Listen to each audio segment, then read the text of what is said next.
She wasn't a great mom, though. I'm gonna be honest. I think if anything, we should be taking this movie as a lesson on how not to be a mom. So it seems like our broader culture, everyone that's making movies nowadays, have had pretty overbearing parents. And it feels like that might be true. It does feel that way, doesn't it? Because every kids movie has overbearing parents, and I'm wondering, because if you look back, kids movies from the 80s, there's no parents. Yeah, no, parents are complete absentees almost all the time. They're nowhere to be found. From a storytelling standpoint, I get it. It's a lot easier for like someone who doesn't have any sort of responsible adult figure in their life to just run off and have adventures, because otherwise your mom's like, maybe don't, because it's dangerous out there. At least pack a snack. It's an obstacle to the call to adventure. So I get it. But to some extent, I had that growing up. I mean, my parents were far from absentee, but like especially my really early childhood, like 5-6 years old, like when I was still living in Washington before we moved back to Nebraska, like I would stay out hanging out, riding bikes with the neighborhood kids literally all day. And Same. the rule was check in by phone or check in person every couple hours or whatever it was, and then make sure you're home by 6. But like during the summers, we just did whatever we wanted. Like there was woods back behind that, like at the end of the street, there was like a cul-de-sac that just ended in some woods, and we would hang out in there. We'd ride bikes, around the block. I mean, we sharpened sticks and threw spears at each other when I was a kid.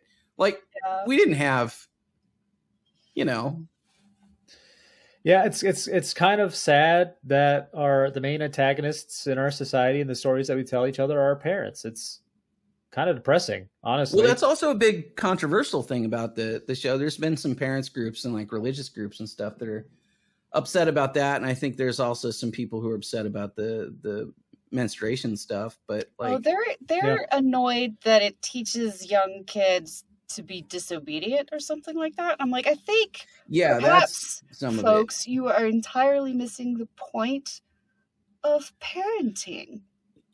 Yes, yeah, I would in this case, I would say like if your mom is as overbearing as this mom is, being disobedient is probably the lesson. It's probably an okay lesson comparatively. Like, do we want to raise children to be obedient adults, or do we want to raise them to be competent adults? There's a huge difference there. And like, if your goal is the former, then the problem is you, not your kids. Yeah. No, I mean, this all reminds me of Lenore Skenazy. So Lenore Skenazy is a writer, wrote a book called, I think the book is just called Free Range Parenting, but she's sort of the architect of the branded the worst mom in America. And you're right. She was branded the worst mom in America for what, you ask? And that is for allowing her 11-year-old son to ride the subway alone in New York City. And he did this. She did it because he asked her to. He thought that it was an important rite of passage for him to be able to do by himself. And he felt like he was ready at 11. And she gave him, like a phone and a backpack full of snacks and whatever else, and sent him on his way. And he went to the library. I think he went to the New York Public Library and got some books, and he came home and he was fine. And for that, she became a subject of discussion on news, on like local news, on The View. Her son, this is the worst part. She became a villain of the week on like NCIS or something like that, where they actually showed a body of an 11-year-old child that was made to look like her son in the show that they made. Like the writers of like I don't remember if it was NCIS or which show it was. I'd have to look it up. I think it was Law and Order. But like it was a police. Yeah, it might have been Law and Order. It was a police procedural, that had a plot of the week was mom lets her son ride the subway. And of course, because the world is filled with evil people, he got kidnapped and murdered. And here, mom, how do you like looking at your son on a slab because he's, because you allowed him this little bit of freedom at 11? That was just shocking to me, like to see her get dragged to that degree. But it's all because I don't understand. Like, we have this really weird culture because on the one hand, we're like really sensitive to overbearing parents.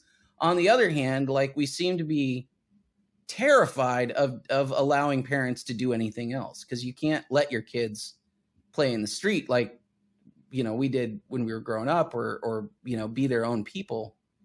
I don't know. It's very weird. Like, this sort of tiger mom, like helicopter parent thing is reinforced by a lot of stuff. And yet here it is, Paul. I think to your point, I think we're seeing the artistic consequences of some of that. I think as people get into their 20s and 30s, having been raised by like super overbearing parents from the 90s and early 2000s, like, it's starting to become a thing.